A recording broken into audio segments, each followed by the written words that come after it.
Assalomu alaykum, kanalimga xush kelibsizlar. Bugungi videomiz ichini tozalash haqida bo'ladi. Rus tilida aytilganda bu razgruzочный день deydi. Ming bor uzr so'rab aytaman, o'zbekcha nomini topa olmadim. Demak, birinchi qiladigan ishimiz haqida gapirib o'tmoqchiman. Bir kun oldin biz yog'siz qatiq yoki kefirimizga bir dona chesnokni mayda cho'rkadan o'tkazamiz. Xohishga ko'ra nomiga, ko'p emas, nomiga koritsa yoki imbir yoki bo'lmasa qizil mayda quritilgan qalampir solib aralashtirib qo'yishingiz mumkin. Albatta bu xohishga ko'ra. Aralashtiramizda ustini yopib yarim soatga dam beramiz. Va uxlashga yotishimizdan oldin shu qatig'imizni ichamiz. Boshqa hech qanaqa suyuqlik ichmaymizda uxlashga yotamiz.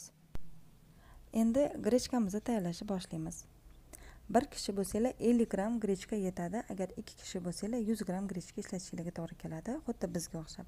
50 gram grechkani tozalaymiz, yuvamiz. Yuvganimizdan keyin o'zidan 2 barobar ko'p yog'siz qatiq yoki yog'siz kefir solamizda aralashtirib tashlaymiz. Ustini yopamiz, ertalabgacha quvib qo'yamiz. Endi ichadigan suvimizni ham bir kun oldin tayyorlab qo'yishimiz kerak, chunki ikkalasi ham grechkamiz ham suvimiz ham kamida 8 soat turishi kerak.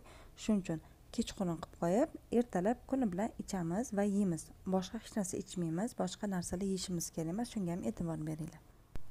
Har 10 kiloga 1 litrdan suv to'g'ri keladi, shunga ham e'tibor beringlar. O'zingizlarning vazningizga qarab idish tanlaylar. Agar 80 yoki 90 kilo bo'ladigan bo'lsanglar, 3 litrli bankalarga tayyorlasangiz ham bo'ladi. Ya'ni endi bizga bodringni mayda to'g'raymiz, limonni ham mayda to'g'raymiz, imbirni iloji bo'lsa po'stidan yuqoriroq olamizda, uni ham to'g'rab idishimizga solamiz.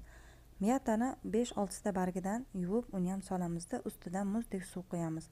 Suvimiz gazsiz, kran suv bo'lishi kerak emas, iloji bo'lsa do'kon suvidan quyamizda, bir kechaga quvib qo'yamiz.